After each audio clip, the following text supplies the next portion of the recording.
تمام تعریفیں اللہ کے لیے ہیں جس نے کائنات کو اپنے ذکر سے آسان فرمایا اور کائنات کی ہر چیز جس کی تسبیح بیان کرتی ہے،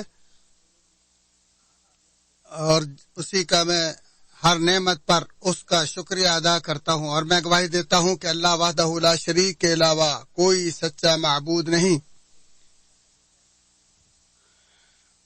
اور میں گواہی دیتا ہوں کہ ہمارے نبی سردار محمد صلی اللہ علیہ وسلم کے بندے اور رسول ہیں جنہوں نے سر جہری حالات میں اللہ کی عبادت کی، اور اللہ تعالیٰ آپ اور آپ کے آل و اصحاب پر درود و سلام نازل فرمائے۔ حمد و ثنا کے بعد میں تجھے اور اپنے آپ کو اللہ کے تقوی کی وصیت کرتا ہوں۔ ارشاد باری تعالیٰ ہے، اے ایماندارو اللہ تعالیٰ سے کما حق ڈرو اور دیکھو مرتے دم تک مسلمان ہی رہنا۔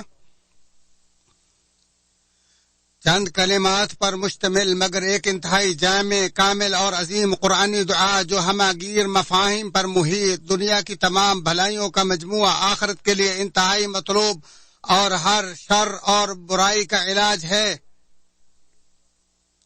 اور جو قرآن مجید میں ان لفظوں سے وارد ہوئی ہے، اے ہمارے رب ہمیں دنیا آخرت کی بھلائیاں عطا کر اور ہمیں عذاب نار سے محفوظ فرما۔ حضرت انس بن مالک رضی اللہ عنہ کہتے ہیں کہ نبی مکرم صلی اللہ علیہ وآلہ وسلم جو سب سے زیادہ دعا مانگتے تھے وہ ہے، اے اللہ، اے ہمارے پروردگار، ہمیں دنیا آخرت کی بھلائیاں عطا کر اور ہمیں عذاب نار سے محفوظ فرما۔ اور یہی دعا حضرت موسیٰ علیہ السلام نے بھی مانگی، جیسا کہ ارشاد باری تعالیٰ، اے اللہ ہمارے لیے اس دنیا اور آخرت دونوں کی بھلائیاں لکھ دے۔ اور اللہ تعالیٰ نے اپنے خلیل ابراہیم علیہ السلام کو بھی اسی انعام سے نوازا اور فرمایا، اور ہم نے ابراہیم علیہ السلام کو دنیا میں بھلائی عطا کی اور وہ آخرت میں بھی یقیناً نیک لوگوں میں سے ہوگا۔ یہ دعا احاطہ الفاظ سے بالا خیر و بھلائی پر مشتمل اور زیادہ بحث و تمہید سے بے نیاز ہے، سو اس کے معنی فضائل کے خزانے اور مقاصد امیدوں کی تکمیل ہیں۔ حضرت انس بن مالک رضی اللہ تعالی عنہ کے پاس حضرت عبداللہ بن شداد سے مروی ہے، وہ کہتے ہیں میں انس بن مالک کے پاس تھا، ثابت نے انہیں کہا تمہارے بھائی چاہتے ہیں کہ آپ ان کے لیے دعا فرمائے، تو انہوں نے دعا کی، اے اللہ ہمیں دنیا و آخرت کی بھلائیاں عطا کر اور ہمیں عذاب نار سے محفوظ فرما۔ پھر کچھ دیر باتیں کرتے رہے اور جب اٹھنے کا ارادہ کیا تو اس نے پھر کہا، اے ابو حمزہ تمہارے بھائی چاہتے ہیں کہ آپ ان کے لیے دعا کر دیں، تو انہوں نے کہا، اے اللہ ہمیں دنیا آخرت کی بھلائیاں عطا فرما اور عذاب نار سے محفوظ فرما۔ عطا کہتے ہیں عبد الرحمن بن عوف رضی اللہ تعالیٰ عنہ طواف کر رہے تھے اور ایک آدمی ان کا پیچھا کر رہا تھا تاکہ وہ سن سکے کہ آپ کیا پڑھ رہے ہیں، چنانچہ وہ یہ دعا پڑھ رہے تھے، ہمارے رب ہمیں دنیا آخرت کی بھلائیاں عطا کر اور عذاب نار سے محفوظ فرما۔ جب آپ طواف سے فارغ ہوئے تو وہ آدمی آپ سے کہنے لگا، اللہ آپ کی اصلاح کرے، میں آپ کا پیچھا کر رہا تھا اور تاکہ سن سکوں اور آپ سے فلاں فلاں دعا سے زیادہ کچھ نہیں سنا۔ تو انہوں نے کہا، کیا یہ دعا تمام بھلائیوں کا مجموعہ نہیں ہے؟ اسے طبرانی نے دعا کے باب میں ذکر کیا۔ جب ہم اس دعا اور اس میں پائی جانے والی فصاحت و بلاغت پر غور کریں تو اسلام کی نظر میں جو دنیا آخرت کا باہمی رشتہ ہے وہ تمہارے سامنے نکھر جائے گا، اور یہ ان دونوں میں کوئی تعارض نہیں، کیونکہ اگر دنیا راستہ ہے تو آخرت منزل مقصود ہے، اور اگر دنیا تعمیر و ترقی کرنا ہے تو آخرت کٹائی کا سیزن اور پکے پھلوں کا چننا ہے، اور دنیا اگر زیادتی کی طلب اور نیکی کرنے کا مقام ہے تو آخرت بدلے اور وصولی احسان کی جگہ ہے۔ دنیا اگر راستہ و گزرگاہ ہے تو آخرت فرحت و سرور ہے، چنانچہ دنیا آخرت کے مابین توازن کو برقرار رکھنا عقل مندوں کا شیوا نجات کی ضمانت ہے۔ حضرت حنظلہ حسیدی رضی اللہ تعالیٰ سے مروی ہے، وہ کہتے ہیں مجھے ابوبکر رضی اللہ تعالیٰ ملے اور پوچھا، حنظلہ تمہارا کیا حال ہے؟ کہتے ہیں میں نے کہا، حنظلہ تو منافق ہو گیا، تو انہوں نے کہا، سبحان اللہ تم کیا کہہ رہے ہو؟ حنظلہ کہتے ہیں میں نے کہا، جب ہم رسول اللہ صلی اللہ علیہ وسلم کے پاس ہوتے ہیں تو آپ ہمیں دوزخ اور جنت کی یاد اس طرح دلاتے ہیں گویا کہ وہ دونوں ہماری آنکھوں کے سامنے ہیں۔ پھر جب ہم رسول اللہ صلی اللہ علیہ وسلم کے پاس سے اٹھ کر باہر نکل جاتے ہیں تو بیوی بچوں اور کاروبار میں مصروف ہونے کی وجہ سے بہت زیادہ بھول کا شکار ہو جاتے ہیں. تو ابو بکر رضی اللہ تعالیٰ عنہ فرمانے لگے واللہ ہمارا بھی یہی حال ہوتا ہے. تو پھر میں اور ابو بکر چل پڑے یہاں تک رسول اللہ صلی اللہ علیہ وسلم کی خدمت میں حاضر ہوئے اور سارا ماجرا بیان کر دیا. تو رسول اللہ صلی اللہ علیہ وسلم نے فرمایا اس ذات کی قسم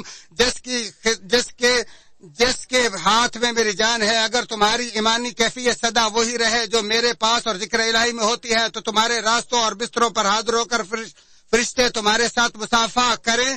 لیکن اے حنظلہ، کبھی یہ دنیاوی غفلت کی حالت اور کبھی یہ ذکر الہی کی ایمانی حالت ہوتی ہے. یہ بات آپ نے 3 بار کہی. مسلم شریف.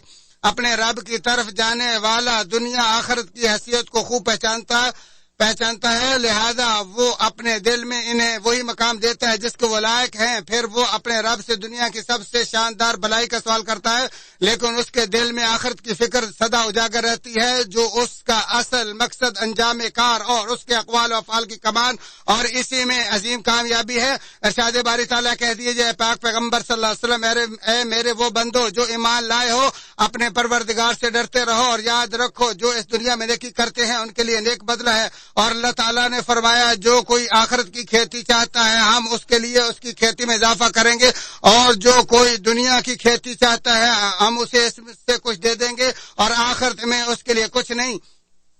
البتہ جس شخص کے دل میں فکر آخرت کمزور پڑ گئی اور وہ اپنے اصل مقصد اور انجام سے غافل ہو گیا تو وہ اس فنا پذیر دنیا کے حسن و جمال کو اپنی خواہشات کی تکمیل اور اپنے ارادوں، حوصلوں اور دعاؤں کی بلند ترین آرزو سمجھتا ہے. جیسا کہ ارشاد باری تعالیٰ، کیا تم آخرت کے مقابلے میں دنیا کی زندگی پر خوش ہو گئے ہو؟ حالانکہ دنیاوی زندگی کا سامان تو آخرت کے مقابلے میں بہت ہی تھوڑا ہے. اور رسول اللہ صلی اللہ علیہ وسلم نے فرمایا جسے آخرت کی فکر ہوگی اللہ تعالیٰ اس کے دل کو غنی کر دے گا اور اس کے معاملات کو سمیٹ دے گا اور دنیا اس کے پاس ذلیل و رسوا ہو کر آئے گی.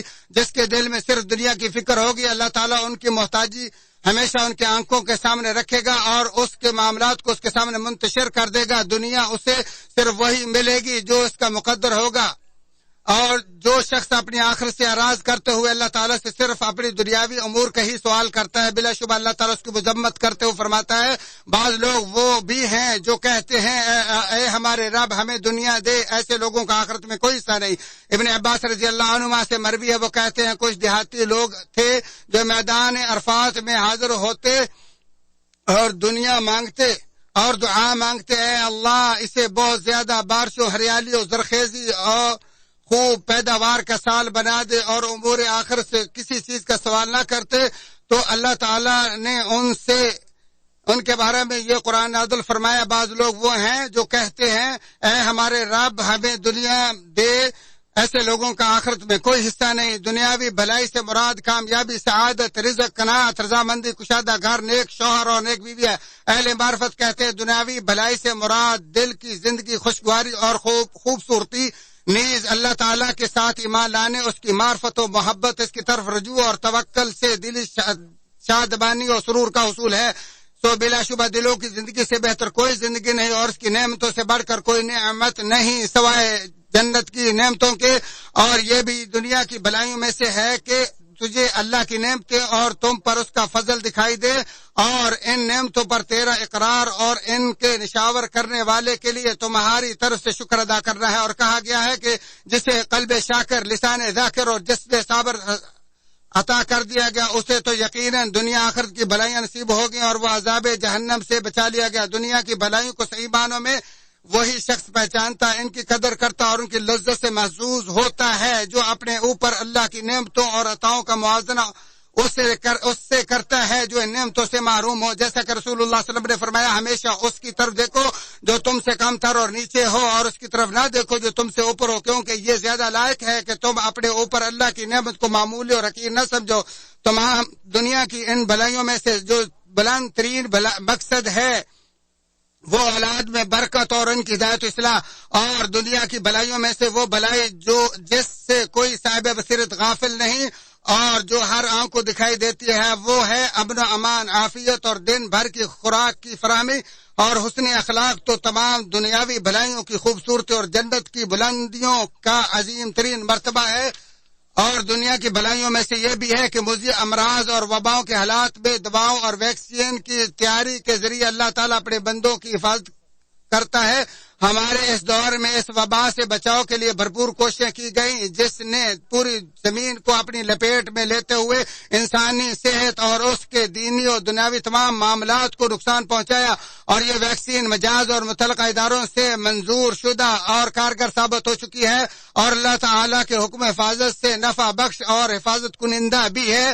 اس ویکسین کا بر وقت استعمال اور دیگر تمام حفاظتی وسائل کا بروئے کار لانا بچاؤ کا ایک ذریعہ نیز وبا کے اثرات میں کمی، آپ اور آپ کی فیملی، آپ کے معاشرے اور آپ کی امت کی حفاظت کا باعث ہے۔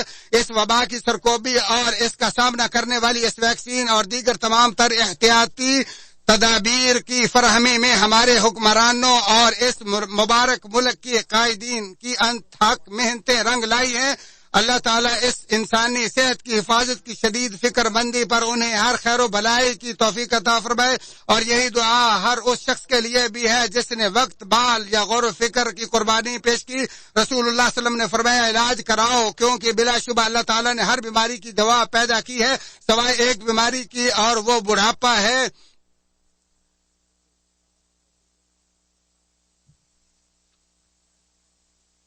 اللہ تعالیٰ میرے اور تمہارے لیے قرآن عظیم کو بابرکت بنائے اور اس کی آیات و ذکر حکیم کا میرے اور تمہارے لیے نفع بخش بنائے۔ اسی پر اکتفا کرتے ہوئے اپنے، تمہارے اور تمام مسلمانوں کے لیے اللہ عظیم و جلیل سے تمام گناہوں کی بخشش طلب کرتا ہوں، تم بھی اسی سے بخشش طلب کرو، بلا شبہ وہی غفور الرحیم ہے۔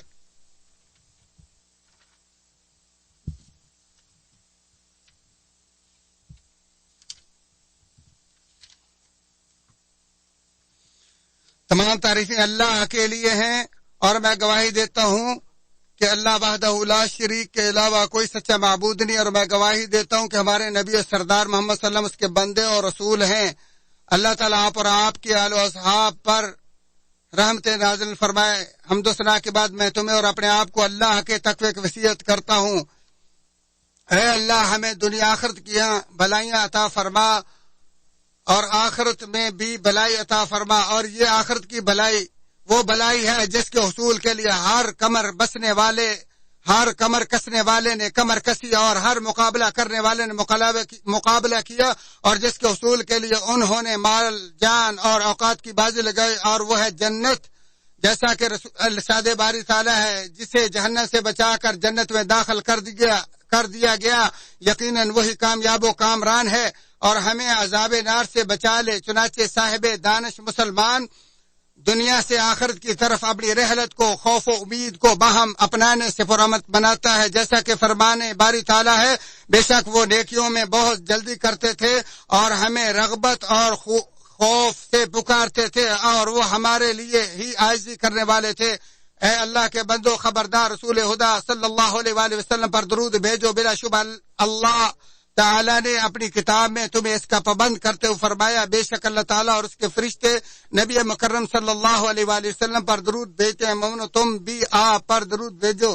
اے اللہ، تو حضرت محمد صلی اللہ علیہ وآلہ وسلم پر رحمتیں برکتیں اسی طرح نازل فرما جس طرح تو نے ابراہیم علیہ السلام اور ان کے اہل خانہ پر رحمتیں برکتیں نازل فرمائیں۔ اے اللہ، تو اسلام اور اہل اسلام کو عزت نصیب فرما۔ اے اللہ، اسلام اور اہل اسلام کو عزت عطا فرما، کافروں اور کفر کو تباہ برباد کر، اور اللہ اپنے اور دین کے دشمنوں کو تباہ برباد کر۔ یا اللہ، اس ملک کو اور دیگر تمام اسلامی ممالک کو امن کا گہوارہ بنا۔ یا اللہ، ایسے اعمال کی توفیق دو جو جنت سے قریب کرے، اور ان سے بچا جو جہنم کے قریب کریں۔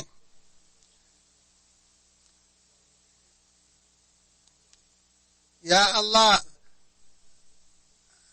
جلدی اور دیر والی خیر عطا فرما اور شر سے محفوظ فرما۔ یا اللہ، ہماری آخرت جو نجات کا باعث ہے، جس میں ہماری نجات ہے، اور دنیا جو ہماری معیشت کا سامان ہے، دونوں کی اصلاح فرما۔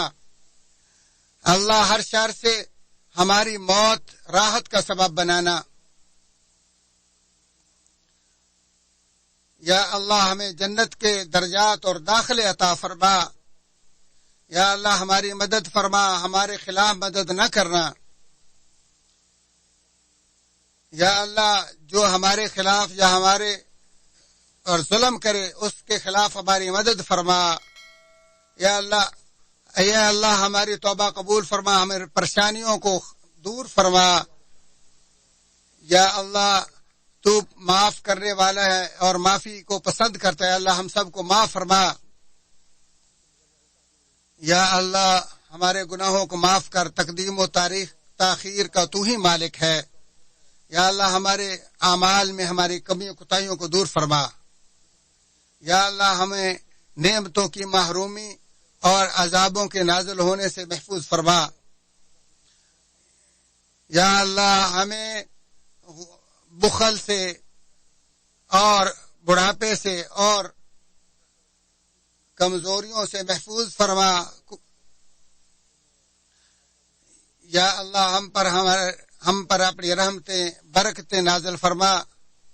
اے رب العالمین، اے اللہ، یا اللہ ہمارے حاکموں کو، ہمارے حکمرانوں کو اپنے رضامندی کی توفیق عطا فرما، اور اللہ اور اس کے نائب کو اپنے ہر نیکی اور بھلائی کے کام کی توفیق عطا فرما۔ اللہ ہمیں دنیا آخرت کے عذابوں سے بچا اور دنیا آخرت کی بھلائیاں عطا فرما۔